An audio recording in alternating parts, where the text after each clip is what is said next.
Oke, baik. Yang saya hormati Pak Yosya Purnianto dari Tanoto Foundation, yang saya hormati Pak Jaka Sembiring, Wakil Rektor Bidang Akademik dan Kemahasiswaan Institut Teknologi Bandung, yang saya hormati Pak Pras, Direktur Lembaga Kemahasiswaan, rekan-rekan dosen, panitia TSRA, dan dosen dari Universitas-Universitas Mitra. Yang saya banggakan adik-adik mahasiswa, selamat pagi semuanya. Assalamualaikum warahmatullahi wabarakatuh. Pada pagi ini saya akan berbagi sedikit tentang apa itu bekerja dalam tim yang multidisiplin, kemudian menceritakan pengalaman kegiatan-kegiatan multidisiplin yang sudah dilakukan selama ini. Nah, kalau kita lihat pendidikan tinggi, itu tempat adik-adik sekarang berada, itu adalah saat yang kritis. Adik-adik itu masuk ke tahap dewasa muda. Dibilang anak-anak juga bukan, dituntut menjadi orang dewasa yang bertanggung jawab juga belum. Ya. Adik-adik sekarang berada pada tahap yang kritis. Dewasa muda yang mungkin apa yang dilakukan selama 3-4 tahun di universitas itu akan menentukan jalan hidup adik-adik semua selama 30-40 tahun ke depan. Nah, untuk itulah pada saat ini biasanya para mahasiswa itu mulai menentukan, memilih tujuan hidup, apa yang harus dilakukan untuk bisa berkontribusi agar hidupnya jadi bermakna. Bukan hanya sekedar menjadi tua, kemudian meninggal dunia. Gitu ya.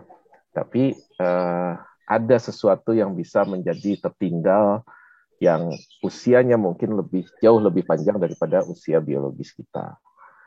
Nah, jadi universitas itulah tempatnya ya. Universitas ini adalah tempat belajar, dia juga adalah sebagai tempat agen perubahan dan agen kemajuan, agen kontrol sosial, penghasil para pemimpin dan menjadi hati nurani dan cahaya penerang bangsa. Nah, tempat inilah tempat yang ideal untuk para dewasa muda ini untuk mengembangkan diri.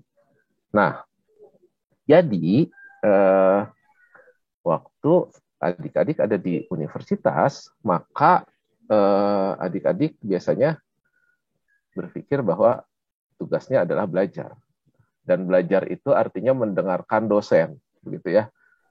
Di sisi lain juga dosen berpikir bahwa tugasnya mengajar dan artinya memberitahu. Tapi sebetulnya enggak gitu, gitu ya. Sebetulnya tugas utama mahasiswa betul adalah belajar ya, menguasai ilmu pengetahuan, kemudian mengembangkan kemampuan untuk berpikir dan membangun keterampilan-keterampilan yang diperlukan. Tapi bukan hanya itu. Universitas itu juga tempat membangun jati diri, membangun karakter, mencari nilai-nilai luhur kemanusiaan. Yang tadi Pak Jaka sampaikan, memperoleh human literasi, itu bahasa modernnya ya.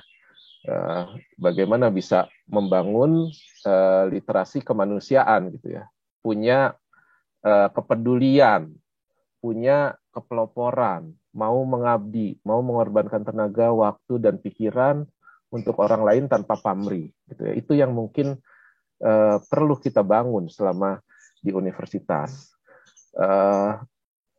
Kemudian ada atmosfer akademik di situ ya. Meskipun 2 tahun terakhir ini atmosfer akademik ini mungkin tidak secara optimal terjadi, tapi kampus itu adalah satu lingkungan yang sangat spesial, di mana ada atmosfer yang membuat kita bahkan pada saat nongkrong aja sebetulnya sedang memikirkan gagasan-gagasan besar, begitu. Memikirkan bagaimana menyelesaikan masalah-masalah yang ada di sekeliling kita, gitu. Bagaimana membantu kawan dan seterusnya dan seterusnya. Itulah atmosfer yang harus dimanfaatkan dengan sepenuhnya oleh para mahasiswa itu ya. Nyalakan api di dada mahasiswa ya. agar jadi punya idealisme yang baik, mampu menjadi agen perubah dan agen kemajuan tadi. Nah, untuk itu potensinya semuanya harus diasah ya. Gunakan semua kegiatan baik kurikuler, kokurikuler, ekstrakurikuler untuk membuka kunci potensi yang dimiliki. Ya.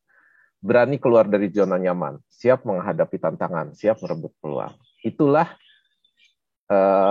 kegiatan atau aktivitas yang harus dimanfaatkan semaksimal mungkin selama 4-5 tahun, 3-4-5 tahun ya, tergantung ya Anda ada berapa lama di universitas. Jangan sia-siakan setiap menit yang ada selama Anda menjadi mahasiswa ini. Jadikan tempat ini tempat untuk mengantarkan Anda menjadi orang dewasa yang sesungguhnya. Nah, tadi Pak Jaka juga sudah menyampaikan bahwa dunia itu sekarang penuh dengan ketidakpastian, penuh dengan sesuatu yang sumir ya, ambigu tuh nggak jelas lah, nggak jelas. Kemudian berubah dengan cepat, segala macam rumit gitu ya. Kita nggak tahu lagi ini apa di depan kita gitu ya. Nah, pengetahuan akan segera usang mungkin sebelum kita lulus begitu ya. Pengetahuan yang hari ini ada 5 tahun lagi keburu usang. Ilmu yang baru itu datang jauh lebih cepat. Jadi kita harus mampu belajar bagaimana caranya belajar. Itulah kuncinya. Bagaimana kita bisa terus belajar sepanjang hayat. Kemudian bagaimana kita bisa meningkatkan kapasitas terus untuk memperoleh informasi baru, bisa menyelesaikan masalah-masalah yang kompleks. Ini yang tadi Pak Jaka sampaikan gitu ya. Nah, inilah yang harus dilatih terus sepanjang kita menjadi mahasiswa. Nah, jadi tantangan kita tadi Pak Jaka juga sudah sampaikan ya, keamanan pangan, ya, ketahanan pangan.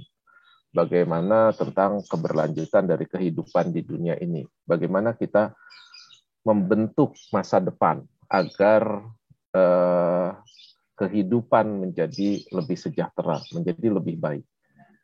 Ditarik ke Indonesia, Indonesia punya sesuatu yang sangat khas. 2/3 dari wilayah Indonesia itu adalah lautan. Kita punya pulau-pulau yang jaraknya kalau ditarik garis lurus itu hanya beberapa ratus kilometer, tapi akses komunikasi, akses transportasi itu jauh berbeda dengan pulau-pulau yang utama. Bagaimana kita bisa menyelesaikan masalah-masalah yang ada di sana? Ya.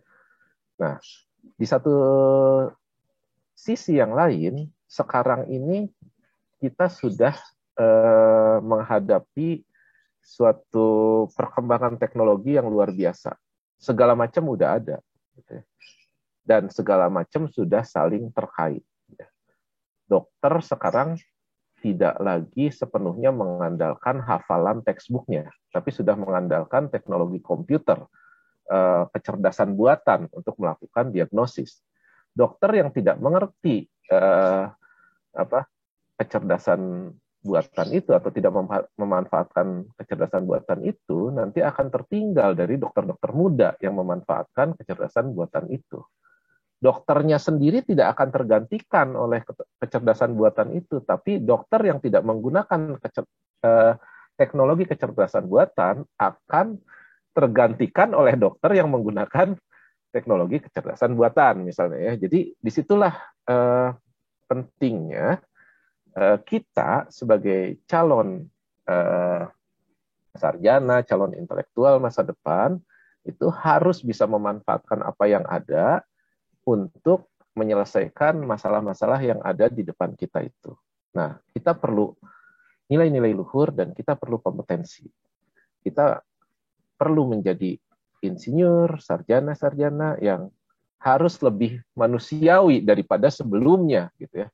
Kita harus bisa berkolaborasi dalam merekayasa, berkreasi, harus mengerti konsekuensi dari apa yang kita desain tersebut, dampak budayanya seperti apa, kemudian kita bisa mengkomunikasikan apa yang kita lakukan kepada berbagai audiens yang mungkin sama sekali tidak mengerti integral lipat 3, tidak mengerti itu apa itu teknologi laser dan sebagainya. Tapi alat-alat itu sekarang sudah ada dan dipakai sehari-hari. Gitu. Bagaimana kita mengkomunikasikan hal itu menjadi hal sederhana yang kemudian bisa dipahami oleh para audiens yang dari berbagai latar belakang tersebut. Kemudian bagaimana kita mempunyai etika yang baik, bagaimana kita bisa melakukan proses desain rekayasa itu dengan bertanggung jawab, tidak membuat kehancuran, tapi kita membawa kemajuan.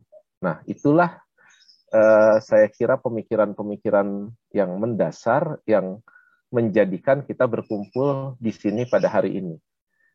Nah, itu di bawah ada pepatah dari Afrika. Kalau kita ingin berjalan dengan cepat, ingin lari kencang, kita lari sendirian. Tapi kalau kita ingin berjalan dengan jauh, kita pergi sama-sama. Nah, itulah kolaborasi yang hari ini kita coba wujudkan bersama-sama. Nah, ini juga tadi Pak Jaka sudah sampaikan bahwa dengan perkembangan teknologi yang ada saat ini, sebetulnya kita bisa lihat bahwa tenaga kerja yang hanya mengandalkan fisik itu tinggal sedikit lagi. Dulu mula-mula orang melakukan segalanya hanya dengan tenaga manusia. Kemudian 5.000 tahun yang sebelum Masehi itu roda ditemukan. Mulai ada kereta-kereta dorong dan kapasitas angkut kemudian bertambah. Ya. Kemudian ada revolusi industri. Jadi kereta yang asalnya ditarik oleh kuda diganti dengan mesin-mesin. Dan pada tahun 1870 itu ada landmark. Itu John Henry ini adalah penggali terowongan untuk kereta bawah tanah di Amerika. Dia nggak terima bahwa sekarang ada mesin penggali terowongan. Karena pekerjaan dia udah akan digantikan oleh mesin bor terowongan itu. Kemudian dia menantang mesin itu untuk balapan menggali terowongan. Dia menang tapi akhirnya tewas. Nah, itu jadi landmark di mana pada titik itu mesin mulai bisa menyaingi manusia. Kemudian teknologi berkembang terus. Pada tahun 97 itu Deep Blue main catur. Itu Deep Blue itu adalah komputer yang dibuat algoritma main caturnya menggunakan program dan dia bisa mengalahkan Garry Kasparov. Mungkin adik-adik yang sekarang ini nggak tahu siapa Garry Kasparov, tapi Pak Jaka saya yakin tahu itu ya. Saya tahu itu Garry Kasparov. Waktu saya kecil itu di koran tuh melihat langkahnya ya, A4, B5 begitu ya. Dan dia kalah gitu ya. Itu adalah Grandmaster catur yang luar biasa. Pada saat itu kalah melawan komputer. Itulah landmark ya, penanda bahwa pada titik itu komputer sudah bisa mengalahkan manusia. Nah, sekarang muncullah industri 4.0 ya, di mana artificial intelligence sudah mulai masuk, cyber physical system dan seterusnya, sehingga proses berpikir yang tadi Pak Jaka juga sudah sampaikan itu tidak sepenuhnya lagi menjadi haknya manusia, tapi kita sudah dibantu berpikir oleh komputer. Jadi orang yang hanya melakukan pekerjaan rutin sudah akan tergantikan oleh komputer. Tapi ada yang tidak dan belum digantikan oleh komputer. Itulah emosional, empati, kreatif, dan seterusnya itu masih belum akan digantikan oleh komputer. Solidaritas, ya, kemampuan menyelesaikan problem yang kompleks, gitu ya, melihat masalah, mengerti konsekuensi yang tadi itu adalah masih tugasnya manusia. Nah, jadi disitulah posisi kita sekarang dan kita harus gali kemampuan itu dengan berkolaborasi. Nah, ini adalah tantangan-tantangan yang harus kita hadapi pada abad 21 ini. Mulai dari bagaimana membuat solar panel itu jadi jauh lebih ekonomis, kemudian siklus nitrogen, kemudian teknologi kesehatan dan pengobatan yang lebih baik, kemudian cyberspace itu bagaimana supaya lebih aman, health informatics, dan seterusnya. Ya, inilah tantangan-tantangan yang sedang dan akan kita hadapi. Dan kalau kita lihat lagi di sini, ini udah tidak ada lagi. Oh, ini masalahnya mechanical engineering, ini masalahnya electrical engineering, ini masalahnya fisika. Enggak, ini masalahnya kita semua. Ini masalahnya kita bersama. Ya. Untuk menyediakan akses untuk air bersih. Itu semua bidang akan bekerja sama-sama di situ. Bagaimana membuat energi surya menjadi ekonomis? Mulai dari fisika, kimia, sampai ke bisnis itu akan terlibat di sana. Gitu ya. Jadi itulah pentingnya kenapa kita sekarang harus berpikir tidak secara egois lah, chauvinis ya. Kalau zaman saya dulu mahasiswa itu saya pakai jaket biru strip 3 di kampus itu ya. Itu bangganya luar biasa. Cuaca sedang terik ya, suhu sedang panas-panasnya, jaket nggak boleh dilepas ya. Bu Indri masih gitu ya, Bu Indri. Nah, kemudian maaf sebentar, saya harus ini colokan dulu. Kemudian sekarang kita harus berkolaborasi. Nah, kita bisa lihat juga bahwa dalam waktu dekat itu terjadi perubahan skill yang diperlukan. Ya, ini adalah skill yang diperlukan menurut World Economic Forum tahun 2015 sampai 2025 kita melihat perubahannya. Kita bisa melihat perubahannya.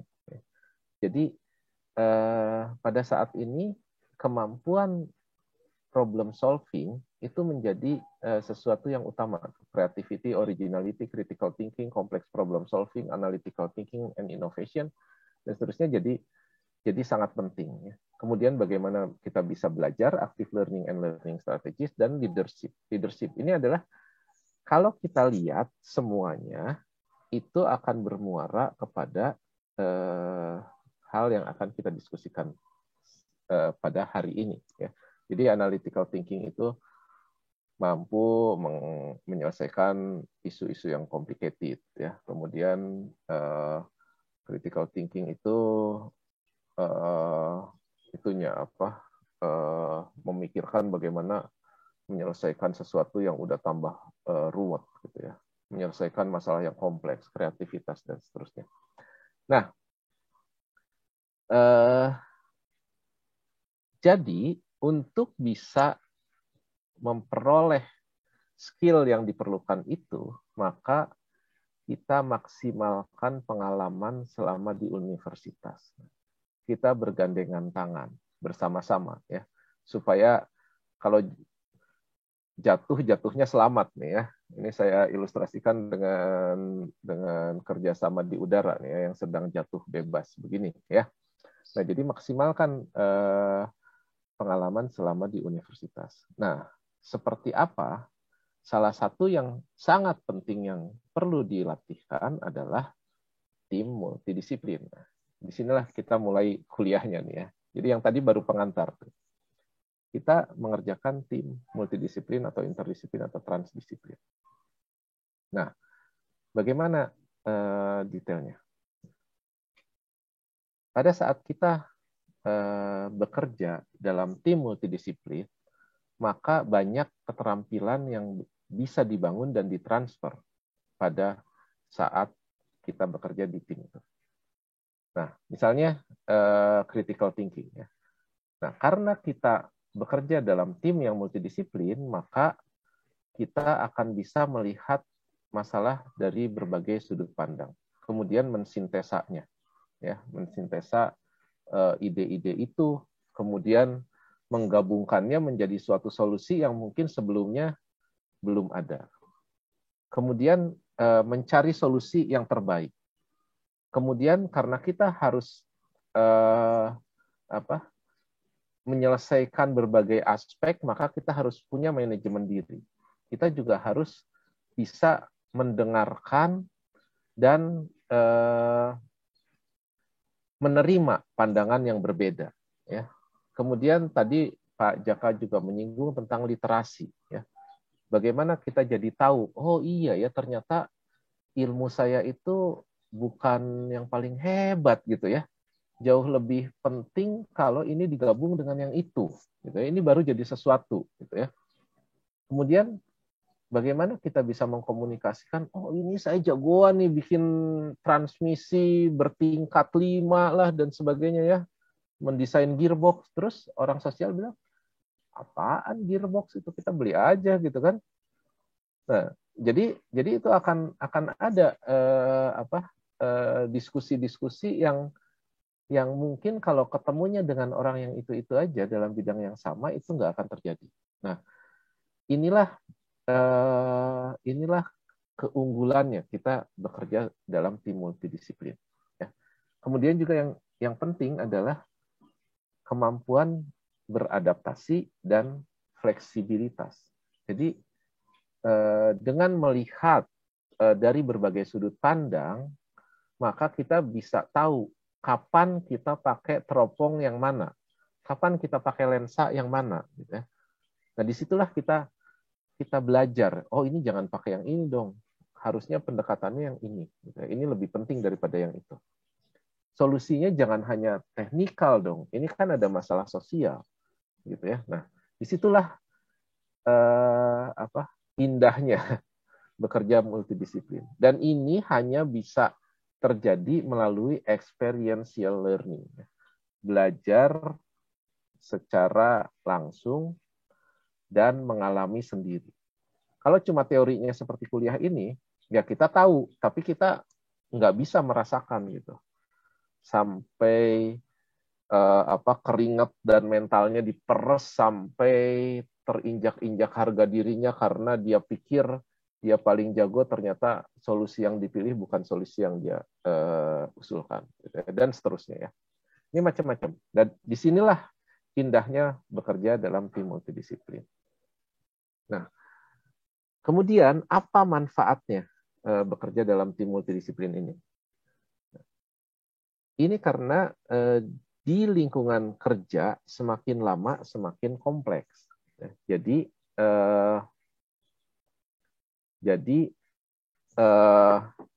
akan semakin sulit bagi seseorang untuk menyelesaikan masalah sendirian atau membuat keputusan sendirian. Itu ruwet lah gitu ya. Jadi biasanya itu akan diselesaikan dengan melalui suatu kajian yang dilakukan oleh suatu tim, baru disodorkan rekomendasinya. Nah, sehingga keputusan-keputusan bisnis itu dilakukan oleh tim, bukan lagi hanya keputusan seseorang. Nah, ini contohnya, jadi banyak sekali perusahaan-perusahaan yang terkemuka, itu contoh-contohnya misalnya, tapi tidak terbatas pada itu.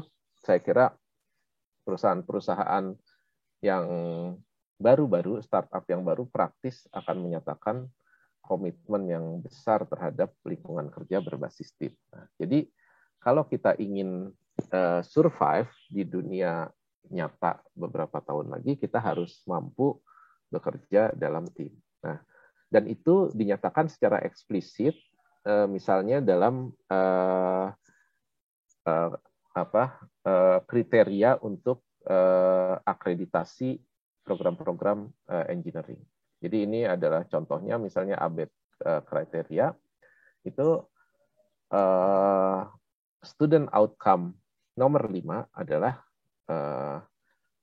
mahasiswa atau lulusan itu harus bisa berfungsi secara efektif di dalam tim yang anggota-anggotanya akan menghasilkan suatu kepemimpinan, menghasilkan suatu kolaboratif, lingkungan yang kolaboratif dan inklusif, bisa mendefinisikan tujuannya, gitu ya, merencanakan tugasnya dan mencapai objektif dari pekerjaan tim tersebut. Nah, inilah yang dalam beberapa waktu ke depan akan adik-adik semua alami ya di dalam kegiatan desain camp dan capstone desain ini. Gitu ya. Inilah yang akan kita latihkan secara langsung begitu ya dalam bentuk tantangan ya.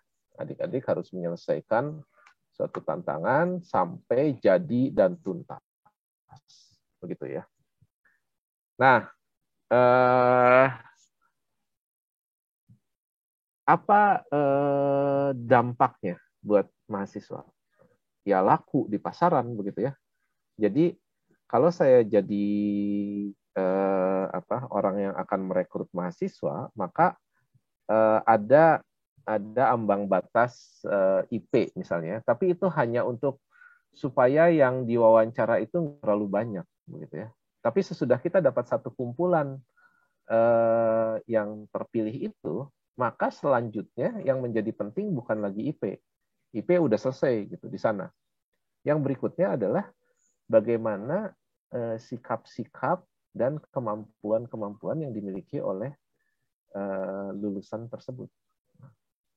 Di sini ditulis nih, lulusan yang bisa bekerja dalam tim, bisa brainstorming gitu ya, mengusulkan solusi, bisa berkomunikasi dengan efektif dan seterusnya. Ini adalah lulusan yang paling laku dicari ya, paling laku, paling dicari orang. Nah, itu dapatnya di mana? Ya di kerja tim multidisiplin begitu ya. Gitu. Oke. Nah, sekarang sedikit teorinya ya. Ingat ya, kita akan kuis ya. Jangan lupa ya. Jadi jangan hanya sekedar menaruh HP dan kemudian tidak mendengarkan, tapi kita akan kuis pada akhir kuliah. Ya. Nah, jadi yang namanya bekerja tim itu bisa bekerja dalam berbagai level. Ya. Level yang paling bawah adalah intradisiplin, bekerja dalam satu disiplin tertentu. Saya mau merancang roda gigi kalau di teknik mesin. Ya udah, saya kerja dengan teman-teman yang akan merancang roda gigi itu, ukurannya berapa, lebarnya berapa, berapa daya yang bisa ditransmisikan, bentuk roda giginya seperti apa, bahannya apa, bagaimana membuatnya. Udah selesai.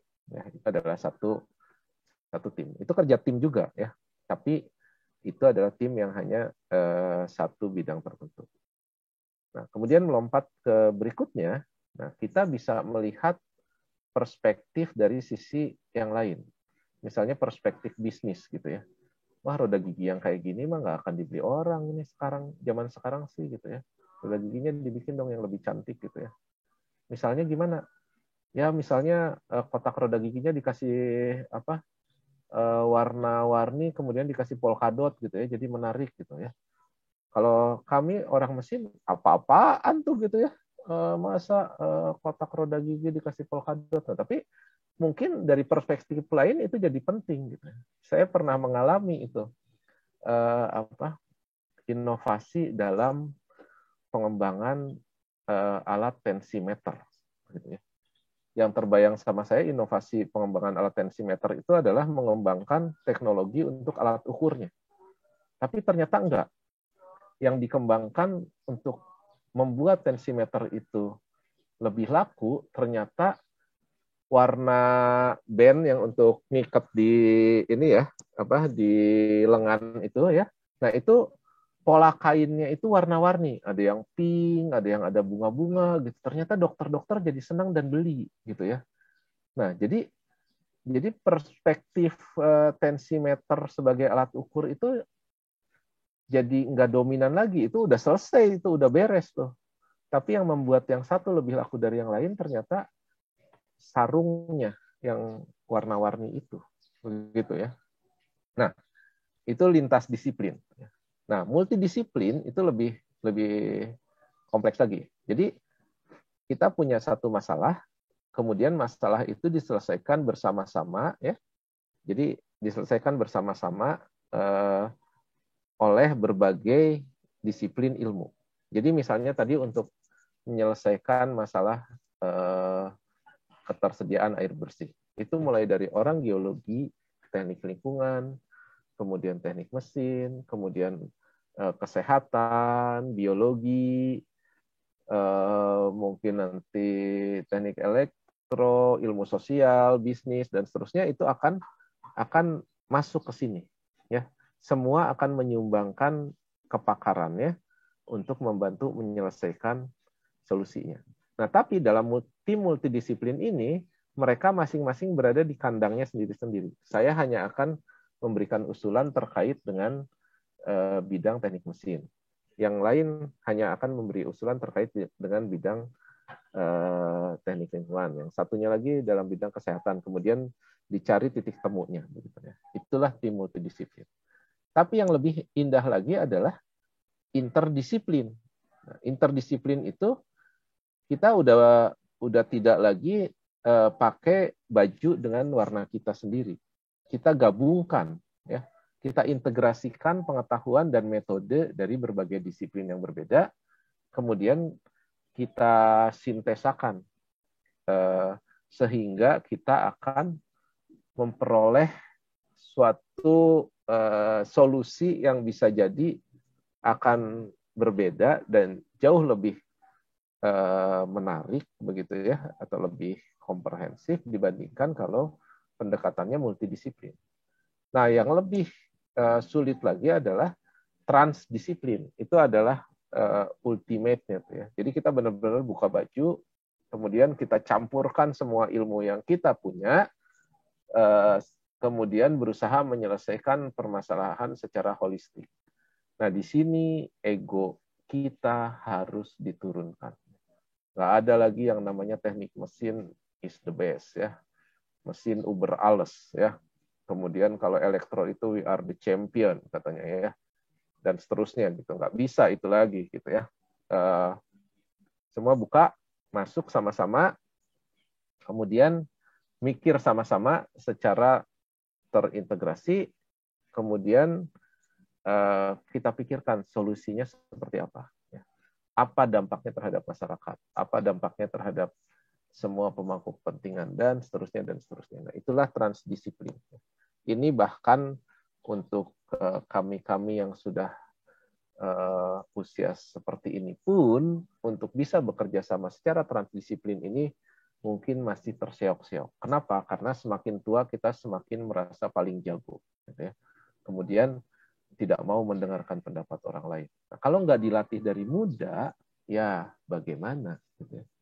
Nah, itulah yang bisa menghambat kemajuan.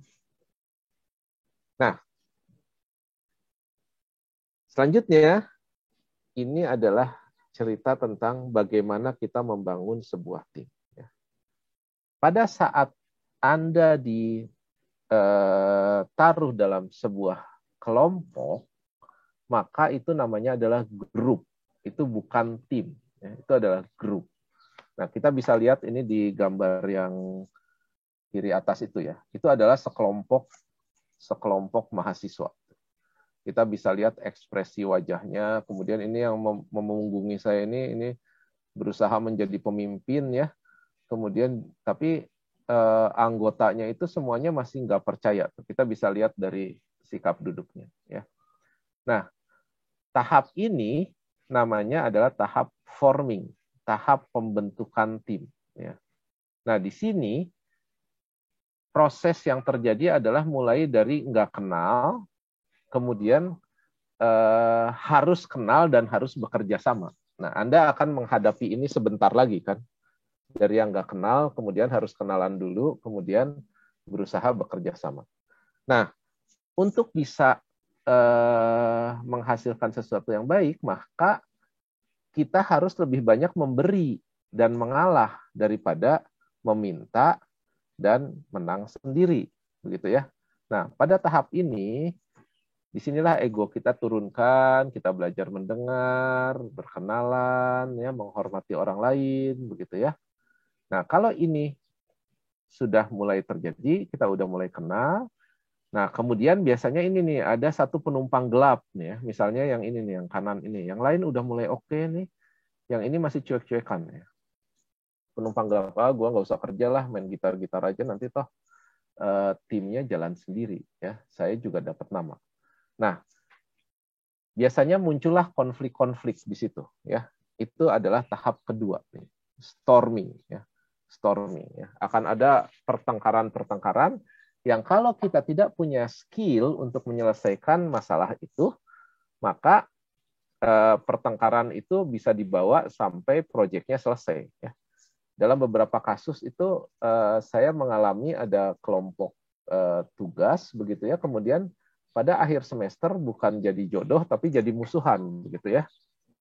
Itu terjadi betul ya. Saya mengalami sendiri ya. Tapi ya memang artinya tim itu tidak berhasil lompat dari forming storming ini kemudian ke tahap selanjutnya. Nah, kemudian sesudah ada perbedaan-perbedaan pendapat, aturan, sikap, komitmen dan sebagainya, kemudian tim itu mulai membangun norma, ya, membangun pedoman beraktivitas dalam tim. Lu kalau terlambat 15 menit, lu mesti traktir nasi goreng, ya. Kalau sampai cuma gitar-gitaran aja gue laporin ke dosen gitu dan seterusnya ya, sampai akhirnya semua punya kesepakatan bersama, saling percaya, membangun komitmen. Yang ini nih, membangun komitmen terhadap tujuan adanya kelompok ini, kemudian saling memperhatikan welfare of the group begitu ya. Jadi ini bagaimana supaya grup ini bisa sejahtera gitu. Ada yang nyumbang minuman, ada yang bawa gitar gitu ya. Ada yang bawa fasilitasnya, saya bisa memberi kontribusi apa dan seterusnya. Nah, mulailah dia menjadi tim. Nah, baru jadi tim aja itu baru belum betul-betul bekerja. Nah, sesudah semua norma itu ada, kemudian mulailah performing. Kamu pemimpinnya ya, kamu koordinator ini, kamu yang tanggung jawab ini. Siap, siap, siap gitu ya. Kamu yang bikin jadwal, cari uang, coba periksa dokumennya dan seterusnya. Nah, begitu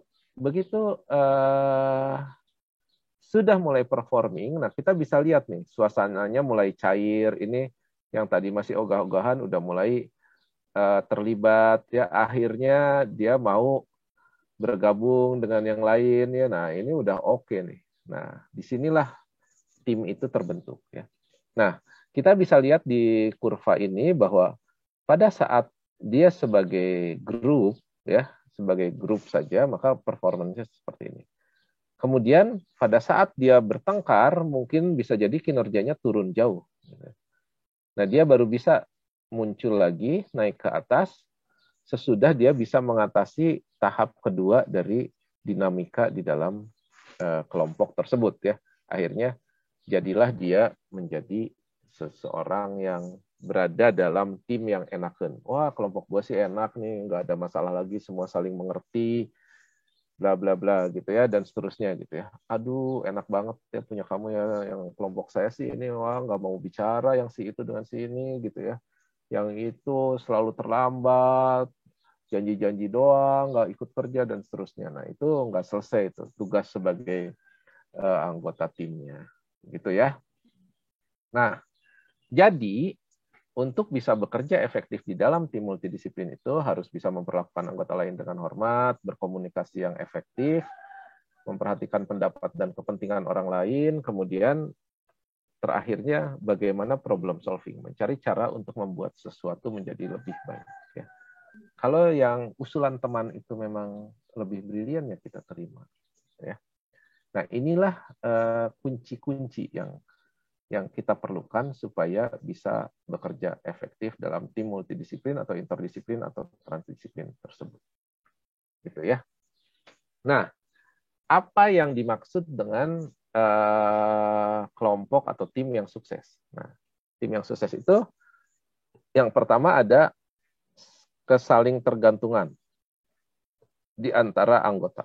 Ya, nah ini sukses nih. Kalau udah saling tergantung, sukses. Kalau ada yang masih tidak tergantung, berarti dia masih belum menjadi bagian dari tim. Ada tanggung jawab, ya. Jadi setiap anggota itu bertanggung jawab terhadap kesejahteraan kelompoknya itu ya, tujuan bersama ya.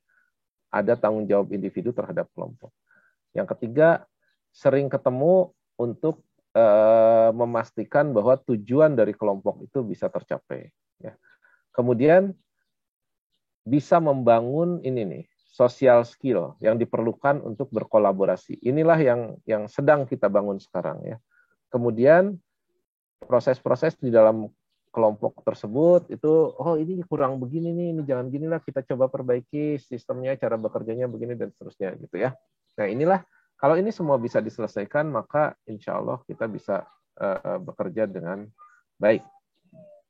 Nah, dari pengalaman-pengalaman itu, kemudian FTMD itu pada saat ada kesempatan merevisi kurikulum, kita melakukan revisi kurikulum. Nah, di dalam kurikulum kami sekarang, kami menyediakan arena nih untuk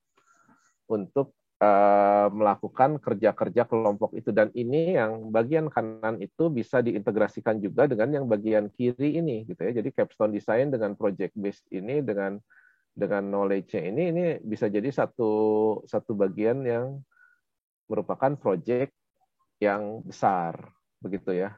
Nah, inilah yang salah satunya diwujudkan dalam kegiatan yang sekarang ini. Nah, jadi pada saat kita melakukan kegiatan, sekarang kita bisa klaim itu sebagai SKS. Zaman saya dulu itu adalah hobi. Itu artinya kita akan lulus lebih lama. Tapi karena senang, maka kita kerjakan. Kalau sekarang, nggak begitu. Kita hargai waktu dan usaha yang dilakukan oleh adik-adik mahasiswa, kemudian kita ganjar dengan sekian SKS sesuai dengan komitmen dan waktu yang sudah dicurahkan. Seperti itu bedanya. Ya. Nah ini contohnya, misalnya kalau di ITB itu KKN-nya itu bukan hanya sekedar datang ke kampung kemudian hahaha, tapi kita melakukan KKN yang tematik, mulai dari survei sampai kemudian melakukan rencang bangun sampai mengeksekusinya. Begitu ya, ini contoh, salah satu contoh saja ya. Kemudian ikut program-program kompetisi seperti ini ya. Kemudian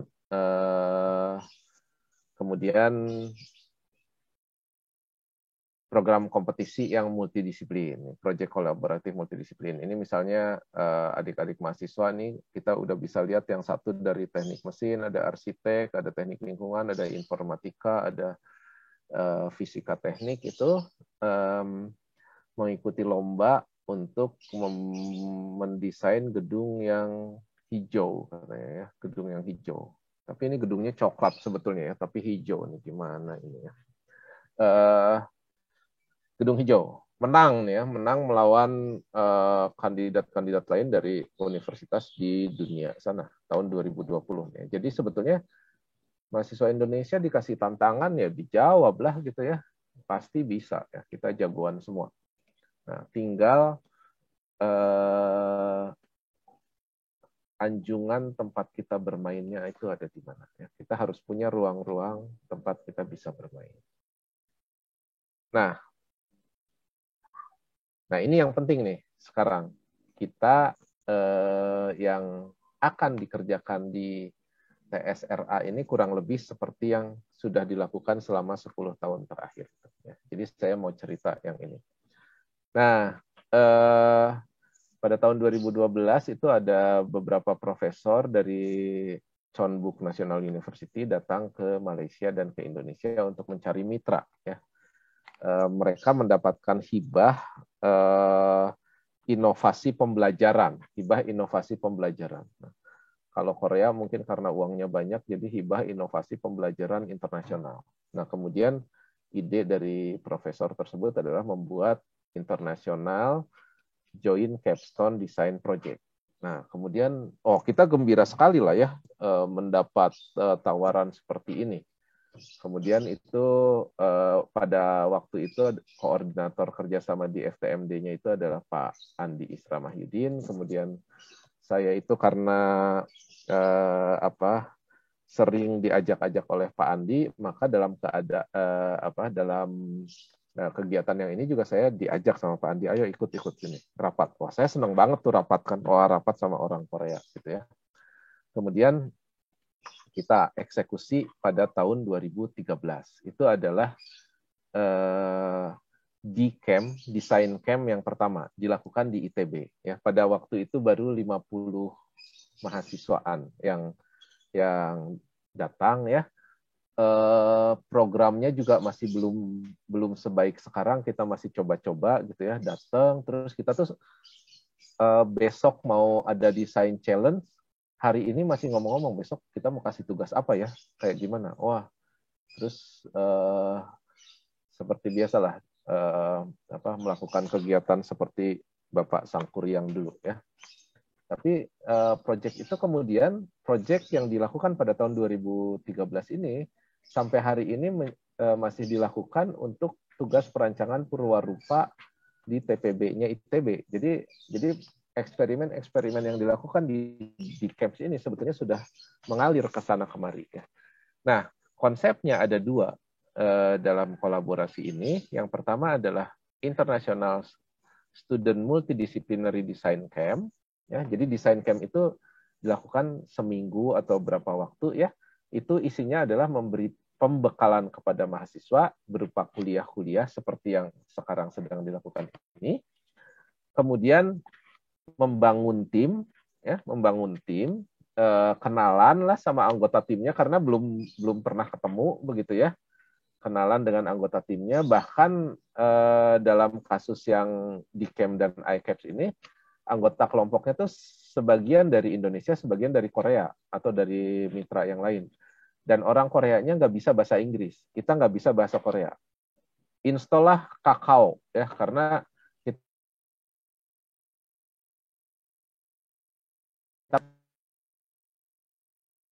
kasihnya itu lewat handphone tuh ya. Mau bicara kemudian translate, oh iya gini gitu ya. Terus pada saat dikasih topik begitu ya, topik atau tema dari challenge-nya itu, cara pandangnya berbeda. Misalnya waktu itu kita pernah memberi tema bagaimana teknologi untuk penanggulangan bencana, karena waktu itu ada gempa di Jogja kalau nggak salah saya. Teknologi penanggulangan bencana. Orang Indonesia itu udah biasa dengan bencana rupanya ya. Jadi terfikir ya menanggulangi bencana dengan drone untuk deliver medical supply, tenda, ini itu. Terus orang Korea nggak kebayang gitu ya. Satu-satunya bencana yang pernah terjadi di kepala mereka adalah ada kapal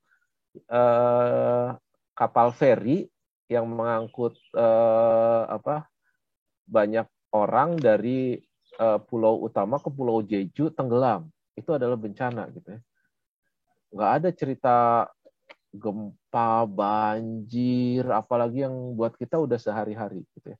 Nah, perbedaan kultur, perbedaan pengalaman, perbedaan latar belakang, perbedaan background ini ya, latar belakang keilmuan, latar belakang budaya itu menjadi tantangan tersendiri pada saat akan bersepakat untuk menyelesaikan proposal capstone-nya. Nah, untuk itu kemudian kita ajari tuh, muncullah mata kuliah bukan mata kuliah, muncullah sesi kuliah baru ya. Bagaimana melakukan brainstorming dengan cepat ya, teknik brainstorming dengan cepat tanpa berdebat ya, tanpa saling menjatuhkan gitu ya. Bagaimana mengalirkan energi positif ke dalam suatu desain, bukan mengadili desain punya temannya, dan seterusnya sampai akhirnya sesudah beberapa hari itu si kelompok itu bisa mempresentasikan konsep desain awalnya, gitu ya.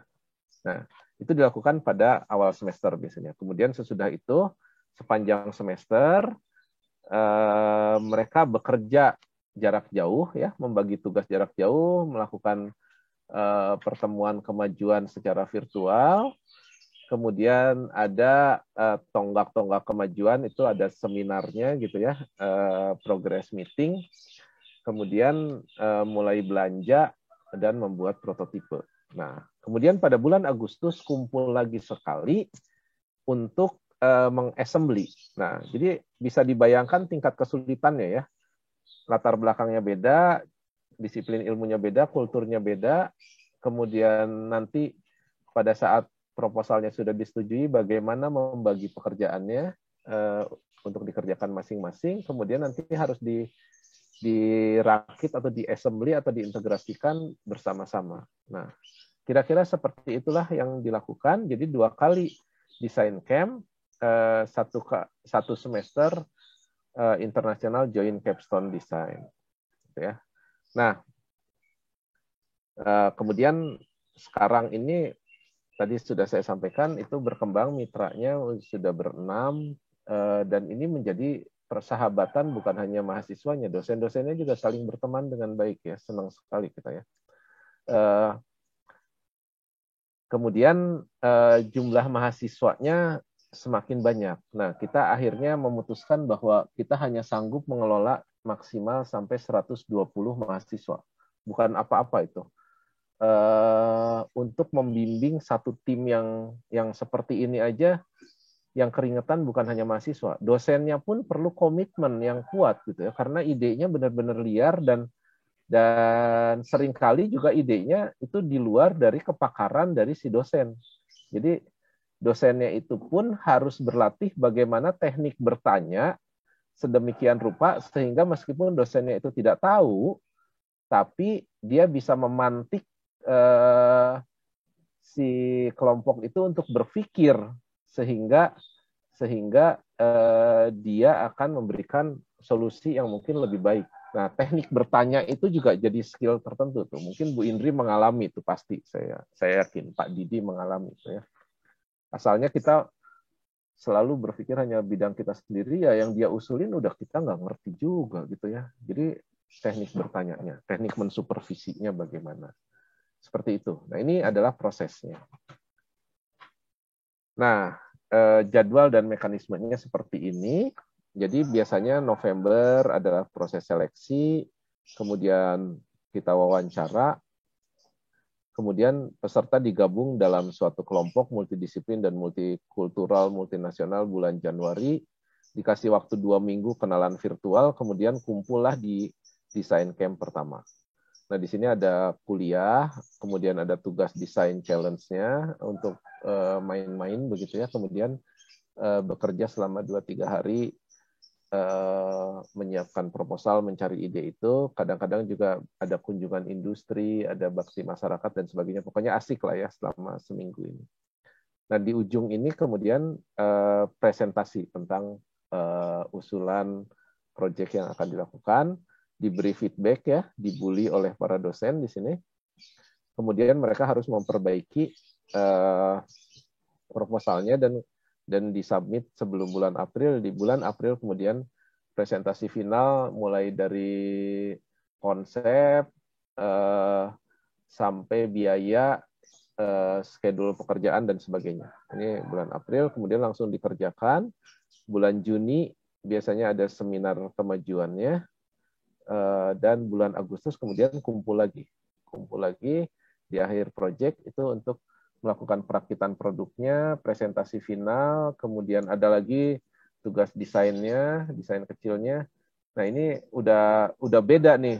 Desain camp yang kedua dengan desain camp yang pertama ini beda. Yang di sini proses kenalan, yang di sini proses kangen-kangenan ya gitu ya.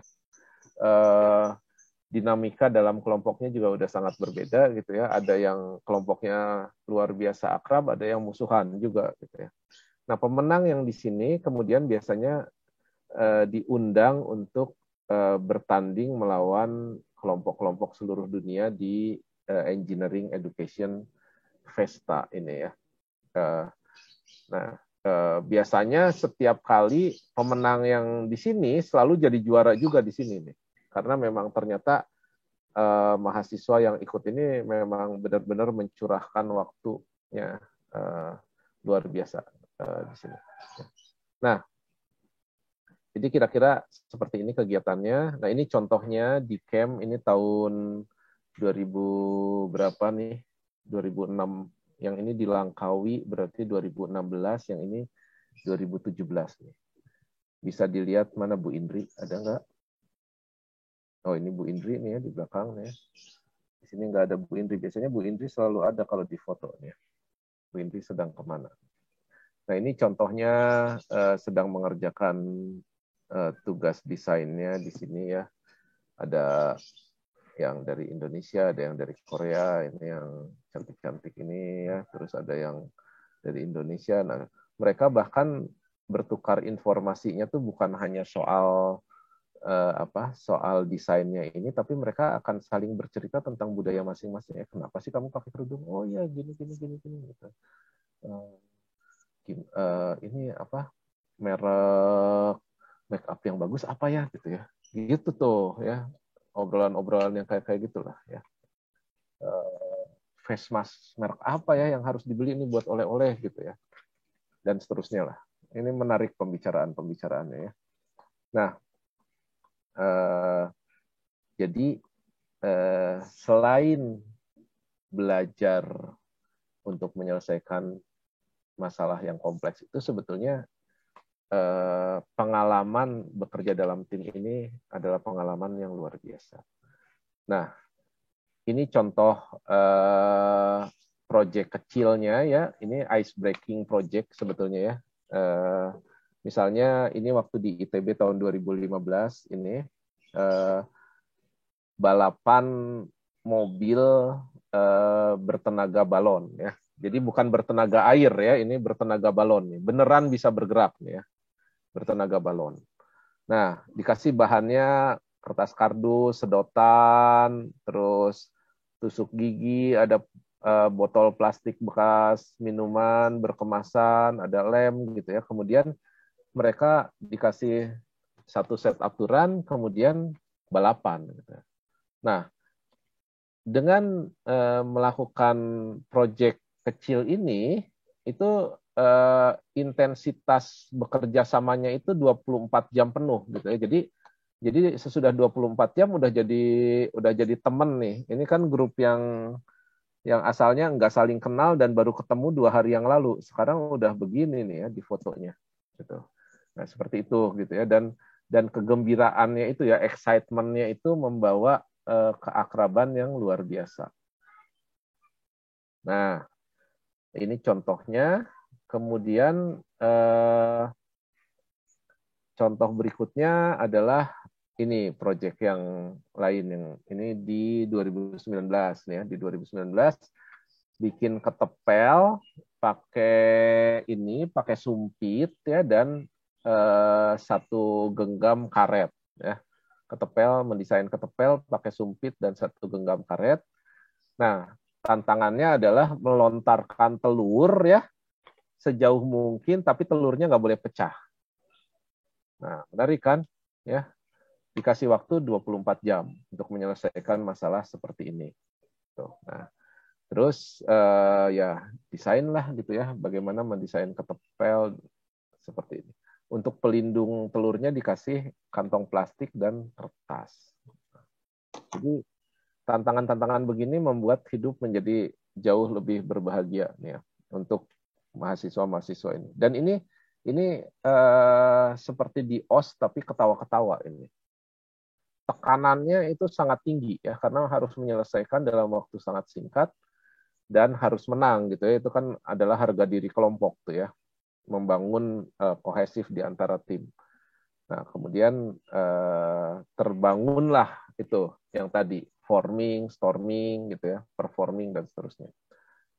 Nah, sesudah ini selesai, biasanya kemudian dilanjutkan 2 hari untuk mulai mendiskusikan proposal untuk capstone-nya. Itu diselang-seling dengan kuliah-kuliah ya, yang ada kuliah design thinking, kuliah tentang brainstorming dan seterusnya lah ya, untuk membantu mahasiswa. Nah, ini adalah contoh-contoh produk yang dihasilkan. Jadi ini namanya rilis gitu ya, tapi kita bilangnya smart pipis ya, Bu Indri ya. Nah, ini adalah urinoir yang kemudian dikasih sensor ya. Mereka melihat bahwa kondisi kesehatan para pekerja di kantor itu biasanya nggak terkontrol. Tahu-tahu udah sakit. Nah, begitu sakit kan perusahaan juga yang rugi ya. Nah, jadi ini urinoir kemudian dikasih beberapa sensor yang bisa langsung memeriksa kondisi kesehatan si pengguna yang pipis itu dan memberikan informasi tentang kondisi kesehatannya. Dan itu kemudian dikumpulkan datanya sehingga si company ini tahu nih, oh iya ya ternyata di departemen yang itu orang-orang kurang minum. Oh, yang ini seperti ini, yang ini seperti itu. Nah, seperti itulah kira-kira ya. Kita bisa lihat nih, anggota timnya electrical engineering, mechanical engineering, product design, chemical engineering, gitu ya. Nah, kemudian jadi bentuk luaran akhirnya itu mulai dari sisi bentuk, kemudian ada IoT-nya, ada programmingnya, ada sensor ya, kemudian mechanical systemnya dan seterusnya. Nah, inilah contoh pekerjaan yang multidisiplin gitu ya. Dan ini harga proyeknya juga enggak mahal-mahal amat gitu ya, beberapa juta rupiah lah kalau dirupiahkan. Tapi nilai dari pekerjaannya ini luar biasa. Ini ada contoh yang lain lagi. Ini adalah alat untuk penyerap polusi udara. Nah, filternya adalah alga ya. Jadi mikroalga ya. Kemudian ini udaranya disedot, disirkulasi di dalam mikroalga. Nah, di sini kotoran-kotorannya itu dimakan. Jadi prosesnya itu bukan hanya proses fisik dan proses kimia, tapi juga proses biologi. Jadi polutannya itu dimakan oleh mikroalga gitu ya. Kemudian udaranya disirkulasikan, didapat udara yang bagus. Ini ide keren banget menurut saya.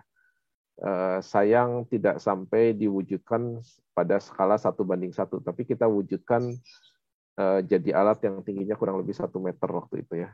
Sampai dicoba ya, dan menariknya tugas iCaps ini bukan hanya konsep, tapi benar-benar dibikin dan dicoba, dites gitu ya. Nah, ini ada komentar dari siapa nih, dari Naufan ya. I've never had a better chance to actually working in cross-culture environment before iCaps. Besides pushing my limit to strive in one goal has been my very objective to join iCaps. And it is worth working for. Ya. Jadi dia bersyukur bisa ikut sini. Nah, ini biasanya sesudah ini di desain camp yang bulan Agustus itu ya. Biasanya dinilai, kemudian dikasih penghargaan untuk yang menang-menang, dikasih uang ya. Kemudian ini pengumumannya itu adalah sehari sebelum pulang. Jadi malam sebelum pulang itu uangnya itu langsung dicairkan dan dibelikan oleh-oleh biasanya gitu ya. Seru lah. Ini Pak Andi itu yang ini nih, Pak Andi, ini Pak Didi. Saya kok nggak ada ya di yang 2019 ini, atau saya motret biasanya.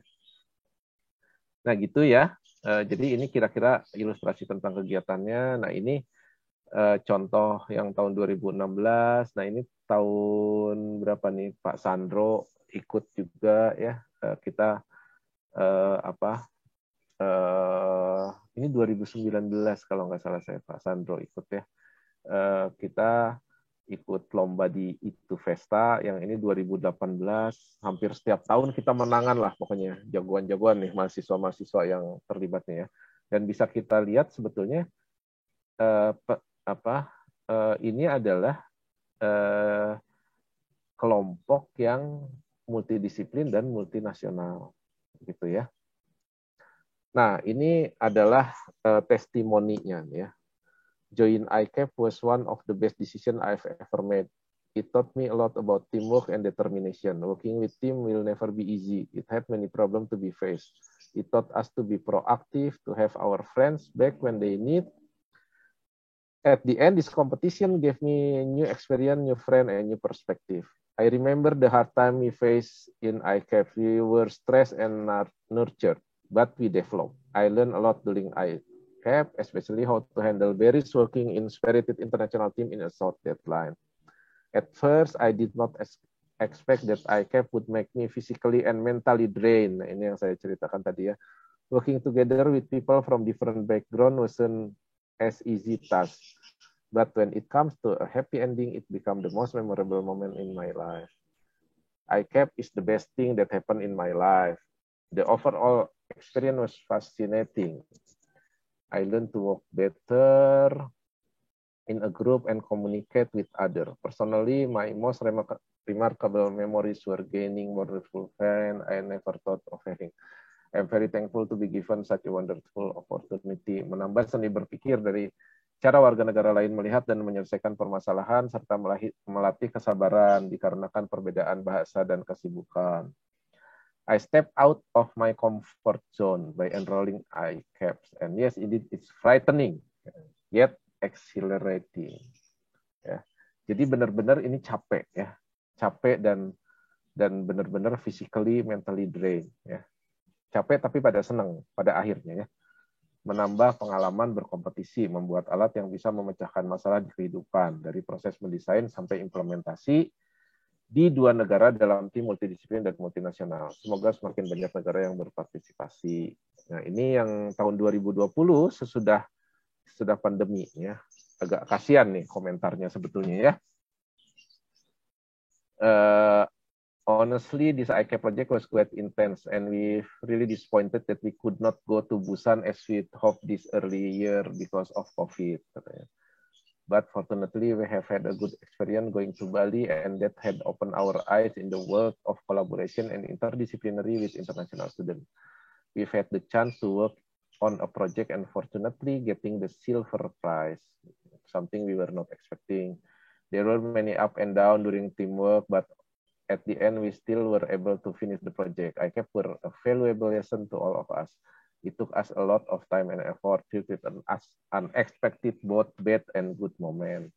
Nevertheless, we really grateful to be accepted in this program team. Brilliant. Ya, dan seterusnya ya. Jadi mereka komentarnya sejenis ya, sangat mendebarkan, menegangkan, capek, stressful ya. Sulit, tantangan, gagal ya. Tapi ujung-ujungnya kenapa pada bilangnya senang gitu ya, terima kasih, ini adalah wonderful gitu ya.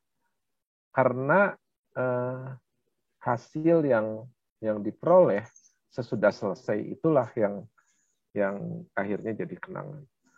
Mungkin itu yang bisa saya sampaikan. Terima kasih atas kesabarannya mendengarkan paparan saya. Mudah-mudahan ada yang bisa diterima dan dijadikan inspirasi buat adik-adik semua. Terima kasih. Saya kembalikan ke Bu Indri. Oke. Terima kasih Pak Tata atas pemaparannya. Reminder aja Pak Tata, 2019 itu kita terjebak Pak. Kita lagi di asrama makan. Pak Tata di Jakarta, saya di Bandung. Jadi kita 2019 nggak ikut Pak ke Taiwan kalau nggak salah, itu gilirannya Taiwan Pak gitu. 2019 kita terasramakan Pak. Gitu. Masih mute Pak Tata. Iya. Oke, ya makanya saya fotonya nggak ada ya. Saya cari-cari tuh. Di mana sih yang 2019 kok nggak inget. Iya, kita lagi diasramakan Pak, soalnya nggak bisa keluar. Oke, baik. Oke, kalau gitu kita masih ada setengah jam sebelum kita mulai kuisnya. Mungkin silahkan kalau ada yang mau bertanya, kalau malu-malu bisa tulis di kolom chat, itu juga nggak apa-apa untuk ditanyakan tentang. Indri, ada yang mau ditambahkan nggak dari cerita saya, atau itu udah cukup lengkap tuh? Oh. Komentar dari Indri dulu nih. selama saya ngikut Pak Tata gitu ya, ngikut Pak Tata dan Pak Andi dalam mengelola iCaps ini itu banyak banget. Bukan hanya kalau technical, saya yakin peserta-peserta ICDC kalian punya apa ya, skill setting sangat bagus gitu ya di bidangnya masing-masing, dan kesimpulannya adalah sebenarnya mahasiswa Indonesia itu kalau dikasih tantangan tuh nggak pernah mundur ya Pak Tata ya. Ya benar-benar. Yang penting maju terus aja gitu, maju terus. Mau kata itu nggak bisa, pada saat itu nggak bisa gitu ya. At the end of the day itu semuanya bisa. Yang menarik bagi kita tuh, bagi saya itu adalah dalam kasus ini saya memang hanya menghandle mahasiswa ITB dan mitranya di Korea. Nah itu dulu pertama-tama, sekarang mungkin udah agak melunak. Pertama-tama saya ikut tuh anak ITB itu terkenalnya sombong setengah mati. Anak ITB itu terkenal sombong setengah mati, kemudian banyak di antara mungkin hampir setengahnya itu sering banget menang, ikut kompetisi-kompetisi dan itu menang gitu ya. Tapi begitu ikut iCaps, justru yang nggak pernah ikut kompetisi itu biasanya shine up.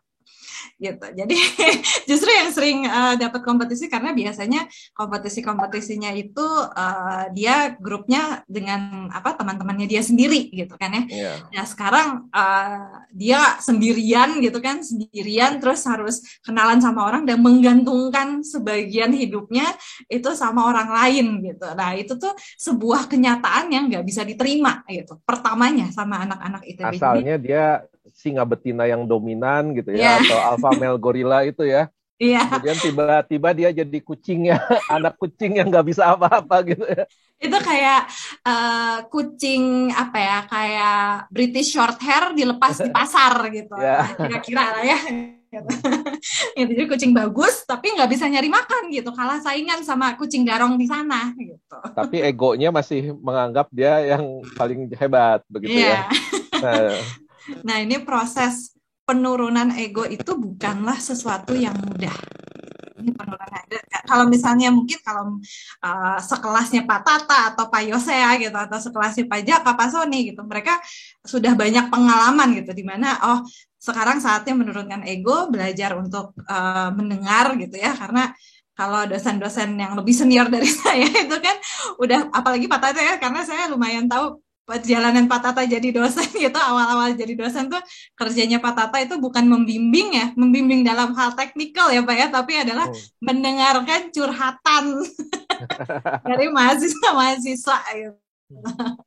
Nah, jadi mahasiswa yang dari ITB ini terutama mereka karena punya pride gitu ya, itu mendengarkan orang yang mereka anggap tidak selevel sama mereka, itu tuh luar biasa tuh journey-nya sebenarnya gitu.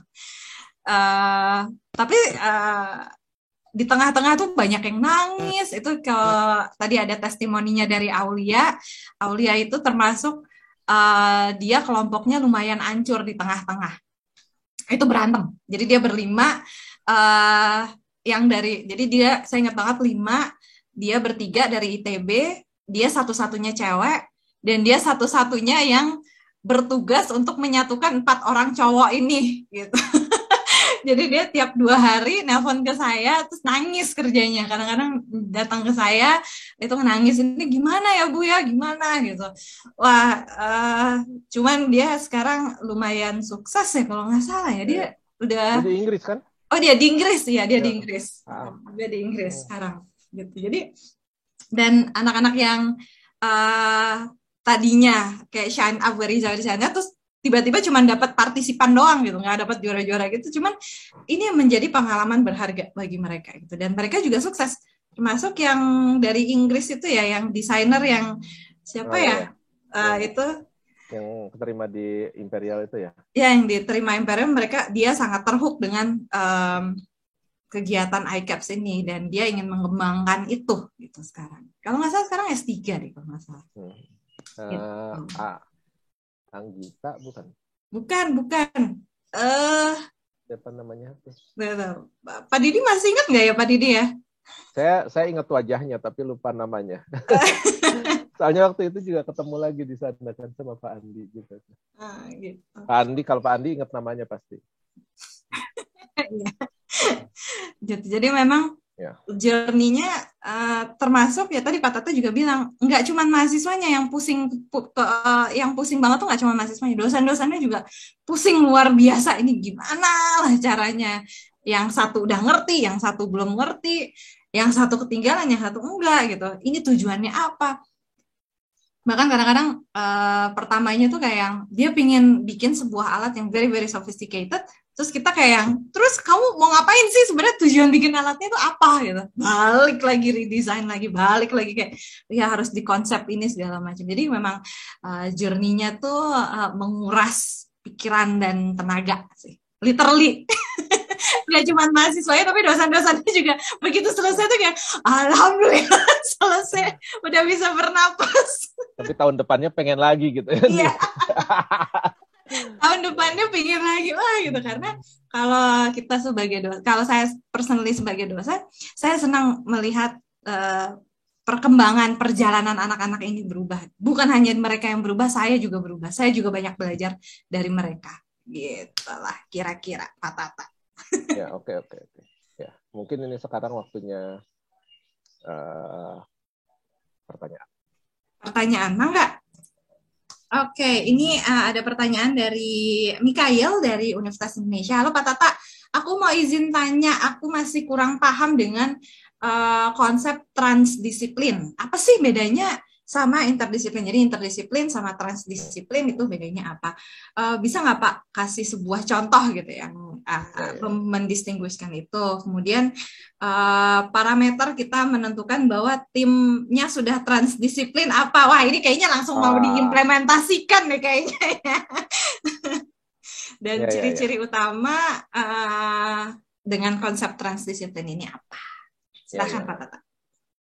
Ya, nah jadi kalau di interdisiplin itu kita masih bicara tentang bidang kita sebetulnya. Tapi itu satu tahap lebih tinggi daripada multidisiplin. Kalau multidisiplin kita nggak berpikir di luar dari kompetensi kita. Jadi saya hanya berkontribusi misalnya tentang teknik mesin aja. Yang lain berkontribusi tentang elektro. Tapi pada interdisiplin saya mungkin mulai bisa menerapkan konsep yang ada di teknik mesin tapi untuk kontrol gitu atau seperti itu.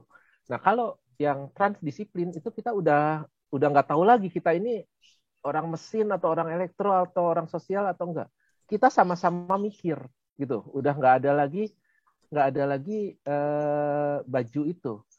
Contohnya misalnya gini. Yang transdisiplin ya, transdisiplin. Kita ingin menyelesaikan masalah plastik yang sampai ke laut. Ya. Sekarang kan masalah kita itu. Bukan hanya plastik, kalau sekarang masker yang sampai ke laut, terus ngelihat bebek yang pakai kalung masker gitu kan, sedih banget kan. Nah, apa solusinya? Saya nggak bisa lagi hanya berpikir sebagai orang mesin tuh. Kalau orang mesin saya berpikirnya ya udah saya bikin shredding mesin aja gitu ya. Kemudian taruh di depan setiap kantor gitu. Tapi itu kan belum tentu menyelesaikan masalah. Banyak masalah sosial yang ada di situ gitu ya. Belum lagi masalah pemerintahan, masalah kebijakan dan seterusnya. Nah, itu diobrolin bersama tuh. Jadi udah bukan lagi masalah si ini ahli apa, si ini ahli apa, tapi ayo kumpul yuk, ini gimana nih nyelesain supaya masker ini nggak jadi kalungnya bebek di laut gitu ya. Atau gimana supaya sedotan itu nggak kemudian mengganggu kalau kita mau snorkeling gitu kan, terganggu kalau Indri mau difoto tiba-tiba lewat sedotan gitu ya kan, jelek ya. Nggak oke banget gitu, udah jauh-jauh snorkeling gitu tiba-tiba ketemu sedotan. Nah, jadi itulah transdisiplin itu sebetulnya kemampuan yang paling tinggi. Dia menggunakan intelektualnya, kemampuan belajarnya, kemampuan mencari informasinya, kemampuan menyelesaikan masalahnya. Dia tidak lagi menggunakan ilmu dasar yang dia punya, tapi dia menggunakan satu set keterampilannya. Skill setnya itu yang dimanfaatkan. Bagaimana bertanya, bagaimana berpikir, begitu ya. Mencari informasi yang bisa jadi baru informasinya. Tapi kemudian, oh jangan-jangan yang ini nih solusinya. Nah, nanti begitu udah detail, baru kita cari ahlinya. Kita bisa konsultasikan dengan ahli. Kalau idenya begini gimana ya? Nah, ada lagi pandangan baru lagi. Formulasikan lagi bersama. Seperti itulah kurang lebih. Itulah transdisiplin. Terima kasih ya. Mudah-mudahan bisa lah terjawab ya. Tapi ilustrasinya mungkin memang nggak mudah, itu transdisiplin itu nggak mudah. Tapi itulah yang harus kita lakukan. Dan itu yang paling sulit. Saya mengalami bahkan sampai udah sebesar ini ya, udah pada posisi yang cukup senior, kita masih saling mempertahankan ego dan merasa solusi saya yang paling baik. Nah, itu yang membuat kita sebetulnya kadang-kadang jadi nggak memperoleh solusi yang paling baik malahan. Karena kita pikir kita yang paling baik. Ya, mungkin itu. Terima kasih. Oke. Memang ya agak susah sih ya, nggak gampang untuk bisa mendengarkan orang dan kayak menerima bahwa ada solusi yang terbaik kalau kita mendengarkan dari perspektif orang gitu, karena masalah di dunia itu udah kompleks. Masalah mahasiswa izin aja tuh jadi kompleks ya Pak Tata ya sekarang ya. Kalau dulu mah kalau mau bolos aja, sekarang tuh kayak kenapa sekarang bolos aja ribet ya. Oke. Selanjutnya ini ada pertanyaan. Tadi ada yang angkat tangan ya? Ya, ini ada Volika, udah ditulis Pak di sini. Dia tanya, tentunya memberikan solusi dalam permasalahan itu butuh brainstorming yang harus kita harus keluar dari zona nyaman ini. Dan prosesnya bisa mentally dan physically draining. Ini bukan bisa ya, ini biasanya sih memang draining banget. Nah, katalis apa sih yang bisa mempercepat proses gitu agar mendapatkan solusi yang lebih cepat? Iya, nah saya juga dalam proses ikut acara ini, saya juga baru belajar gitu ya. Tahun berapa tuh ya, Indri ya? Kita bikin workshop sebelum itu yang Pak Bismo kemudian ngasih workshop sebelum di camp itu ya. Jadi secara natural biasanya kita itu melakukan judging. Kita menilai pendapat orang lain. Nah, padahal pada tahap brainstorming, harusnya itu kan brainstorming itu adalah curah gagas tuh ya. Jadi bukan pengadilan gagasan. Jadi kita keluarkan semua ide, sampai yang paling liar dan paling konyol pun itu dicurahkan. Jangan diadili. Nah, proses yang sering terjadi pada saat awal-awal brainstorming, yang langsung dilakukan adalah melakukan judging. Saya mengusulkan ini nih ya, misalnya yang tadi, bagaimana supaya masker nggak sampai jadi kalungnya bebek. Ya udah saya bikin shredding mesin. Kemudian teman yang dari elektro langsung bilang, ngapain bikin shredding mesin, itu nggak akan berguna, gini. Saya kesel lah. Enak aja lu ngomong gitu, gue lebih tahu. Nah, gitu kan, akan terjadi konflik di situ, gitu. Tapi misalnya gini, saya mau bikin shredding mesin. Oh iya bagus, saya bikinkan ya controllernya supaya kamu nggak usah pencet on off. Begitu maskernya masuk, dia langsung nyala, dan begitu udah halus, langsung berhenti. Nah, dia memberikan gagasan positif, menambahkan gagasan positif terhadap ide saya, bukan mengadili. Nanti yang orang desain produknya, oh iya ini bagus nih, kita desainnya seperti ini ya, kita tambahkan fitur apa supaya, atau kita kasih casingnya transparan biar menarik gitu ya, kelihatan prosesnya. Nah, tambah lagi gagasannya. Orang sebelahnya lagi kasih lagi gagasan. Pada saat selesai brainstorming, ide saya membuat threading mesin itu udah jadi bukan ide pribadi saya lagi, tapi itu udah jadi ide saya ditambah ide teman yang elektro yang nambah controller itu, ditambah ide teman yang desain produk, ditambah ide C, D, E, F, G, dan itu udah jadi ide kelompok. Begitu prosesnya. Jadi cegah dulu itu yang tadi, belajar mendengarkan, belajar menurunkan ego, masukkan pemikiran positif terhadap ide dari teman, begitu ya. Jadi misalnya saya punya 3 orang ya, 3 orang dalam kelompok. Kemudian bagaimana idenya untuk menyelesaikan tadi ya supaya masker tidak sampai ke leher bebek itu. Saya usulnya threading mesin. Mungkin Bu Indri usulnya kita bakar gitu ya. Kemudian yang lainnya lagi ada usul apa lagi. Nah, kemudian saya nggak langsung bilang, oh itu jangan dibakar dong, itu dioksin segala macam gitu. Enggak. Tapi saya kemudian oke, ini ide saya yang threading mesin itu, Bu Indri ada usul enggak untuk supaya ini jadi lebih baik? Nah, Bu Indri bilang kasih controller di sini. Nah, sebaliknya saya kasih usul ke idenya Bu Indri. Itu jangan dibakar terbuka, ayo kita bikin pakai pyrolisis aja gitu ya, siapa tahu nanti jadi minyak bumi itu, atau dicampur apalah gitu, kemudian jadi batako kan. Nah itu kemudian tambah lagi, yang sebelahnya lagi punya ide lagi, kita kasih masukan. Nah jadi nanti kita akan punya misalnya tadi 2 ide itu, dan dua-duanya itu sudah menjadi ide kelompok karena sudah dikasih tambahan-tambahan fitur atau pemikiran dari masing-masing kelompok itu. Nah, terakhir baru kita melakukan evaluasi dari ide itu. Misalnya kita jadinya mau threading mesin atau mau yang pembakaran tadi misalnya.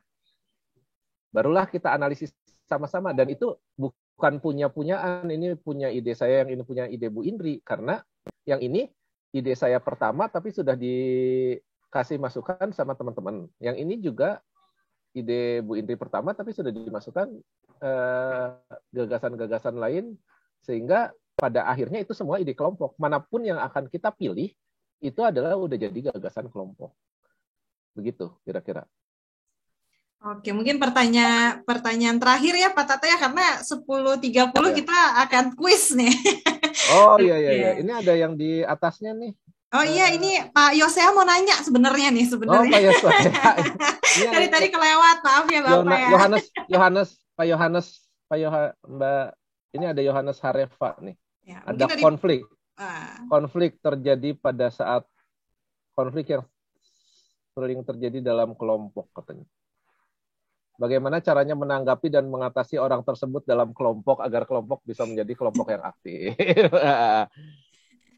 Itu solusinya bukan dari kita ke orang itu, tapi orang itulah yang harus belajar, punya skill untuk menjadi anggota kelompok. Sama dengan kita itu harus punya skill bagaimana untuk menjadi anggota kelompok. Jadi kalau kita menanggapi atau menggurui, dia kan akan resisten ya. Tapi kita harus membuat kesepakatan di awal. Jangan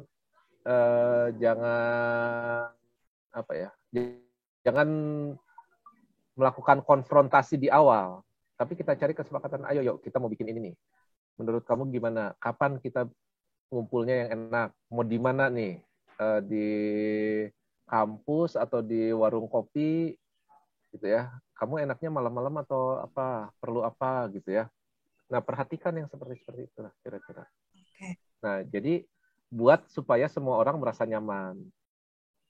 Oke. Silakan Pak Yosea nih. Pak Yosea tadi kalau belum Pak Yosea jadi nanya. Tidak ada Bu Indri tadi. Oh, nggak ada ya? Ya, Yohanes tadi kayaknya yang. Oh iya. Oke. Berarti tadi ada pertanyaan. Saya kira udah ya ini. Iya, mungkin tadi ada satu lagi kayaknya. Berarti konsep interdisiplin, bukan.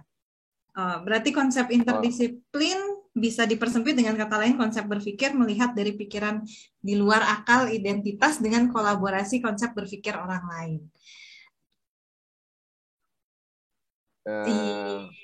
Ya, kurang lebih lah. Jadi kita bisa mengintegrasikan ilmu kita dengan ilmu orang lain gitu ya.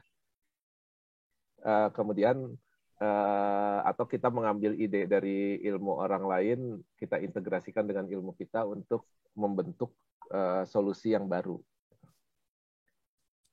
Dan sebenarnya yang paling menarik dari program dari konsep interdisiplin dan transdisiplin ini adalah kita yang belajar. Kita melihat dunia gitu. Itu juga dan kalau misalnya kita sendirian, itu kita harus buka textbook lah misalnya, nyari informasi. Dan kalau kita transdisiplin, teman kita ini sudah ahli di bidangnya, dia akan mentransfer ilmu ke kita. Nah itu kalau saya bilangnya itu shortcut belajar, gitu. Karena kita langsung dapat dari orang yang ahli, tapi bidangnya beda dari kita. Gitu. Nah informasi itu yang akan membuat kita belajar lebih banyak dan ke depannya, dan itu menjadi bekal bagi kita untuk menyelesaikan masalah-masalah gitu. Oke, kayaknya udah selesai ya ini ya. Oke, terima kasih Pak Tata. Masih ada